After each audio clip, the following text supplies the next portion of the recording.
भुवनेश्वर रे थिबा गीत गोविंद सदन रे हिंदू राष्ट्र महाधिवेशनर गठन करने लक्ष्य गोवर्धन मठ पुरी पीठाधीश्वर श्रीमद जगद्गुरु शंकराचार्य पूज्य स्वामी निश्चलानंद सरस्वती महाराजों दिव्य संदेश आसंता अक्टोबर 25-26 रे शैलश्री विहार रे एक विशाल महाधिवेशन अनुष्ठित हेबो। एथिरे बहु मुनि ऋषि आउ राजनेता माने जोग देबे। भारत को हिंदू राष्ट्र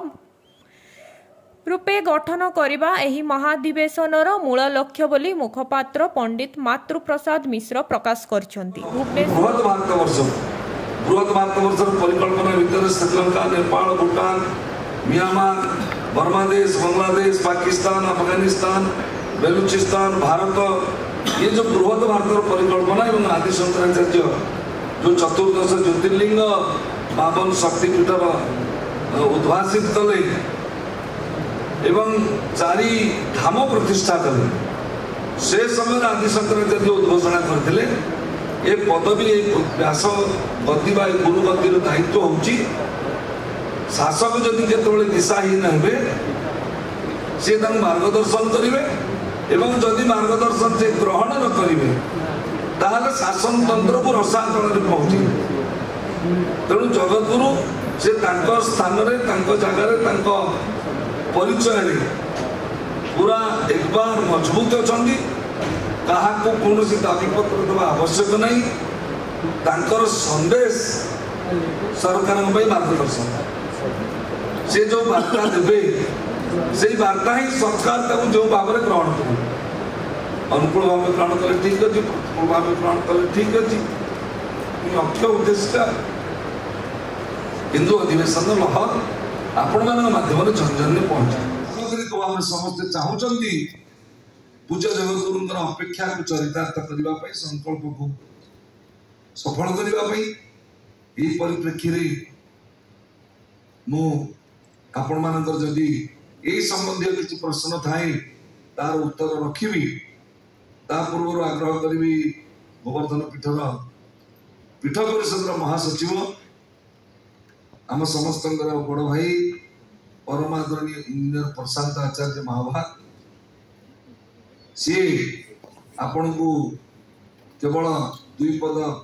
संबोधित करेंगे। राज्य राजधानी भुवनेश्वर गस्तर गोवर्धन मठ पुरी पीठर आसंता 25/10/2025 संध्यार यात्रा करेंगे। ये गस्तर केवल मात्र दृष्टिकोण और लक्ष्य होची विशाल हिंदू राष्ट्र अधिवेशन में मुख्य पुरोधा भाव में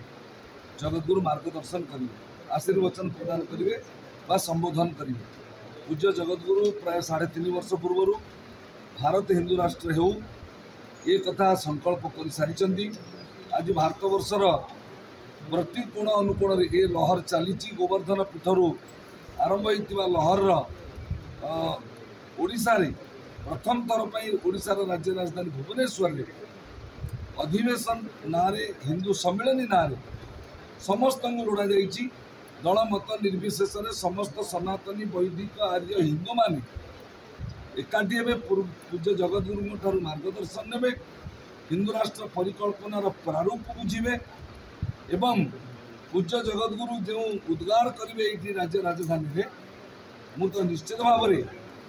उड़ीसा प्रदेश आदित्य बाहिनी मुखिया भाव में आपण मानक कहबी आपण मैंने गणमाध्यम प्रतिनिधि माने समस्त जन जन पहुँचापी सहयोग करेंगे।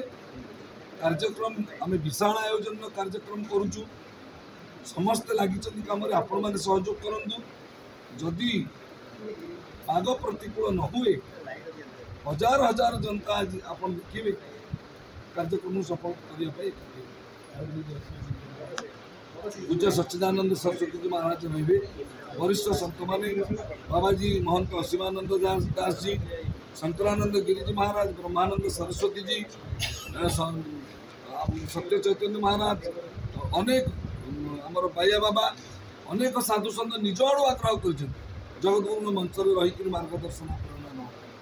एवं ओडिशार विभिन्न राजनैतिक दलर जो माने वरिष्ठ नेतृमंडली से आग्रह कर जगद्गुरु दर्शन करने सहित हिंदू राष्ट्र परिकल्पना प्रारूप बुझा और मार्गदर्शन आम आकलन कर 10,000 ऊर्ध्व निश्चित प्रकाश कर भुवनेश्वर स्वर्ण प्रभा नायकों रिपोर्ट पर्यवेक्षक ओडिशा।